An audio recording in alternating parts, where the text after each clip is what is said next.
ঈদুল আজহার ছুটিতে রাজধানী ছাড়তে শুরু করেছে মানুষ, যার প্রভাব পড়েছে রাজধানীর কাঁচা বাজারেও। সাপ্তাহিক ছুটির দিনেও বাজারে ভিড় নেই ক্রেতাদের। চাহিদা কম থাকায় দামও কমেছে সবজির। বেশিরভাগ সবজির দাম কেজি প্রতি 20 থেকে 25 টাকা পর্যন্ত কমেছে। এতে লোকসানের আশঙ্কা করছেন ব্যবসায়ীরা।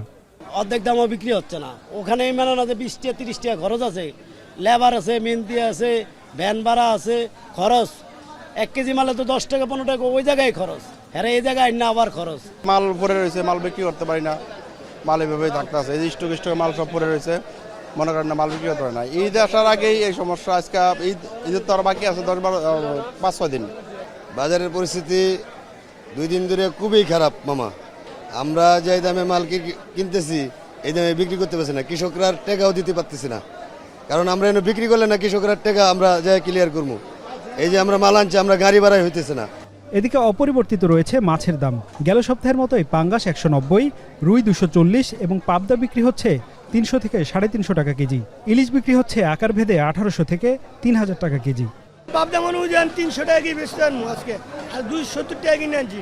এই গুলশা মাছ 700 টাকা কেজি, এই 8 দিন বেশি আজকে 600 টাকা কেজি, মানে 560 টাকা কিনা। আর পুঁটি মাছ 300 টাকা কেজি, দেশি পুঁটি মাছ। আর হলো পাঙ্গাসে 190 টাকা কেজি, বড় পাঙ্গাস 2 কেজি 2.5 কেজি জন্য পাঙ্গাস। গত সপ্তাহে এই সপ্তাহে দাম একটু বেশি। গত সপ্তাহে 1 কেজি মাছ ছিল আপনার 2200 টাকা ফ্রিজেরটা, আর কাঁচা মাছ ছিল আপনার 3000 টাকা। এই সপ্তাহে আপনি 2800 টাকা বেচেছি। ঈদের কয়েকদিন বাকি থাকলেও ব্যস্ততা বাড়েনি মশলার দোকানে, দামও রয়েছে অপরিবর্তিত।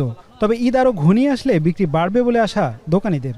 গরুর মশলা, জিরা, তেজপাতা, তারপরে লবঙ্গ, এলাচ যা আগে গরুর সবই কিনলাম।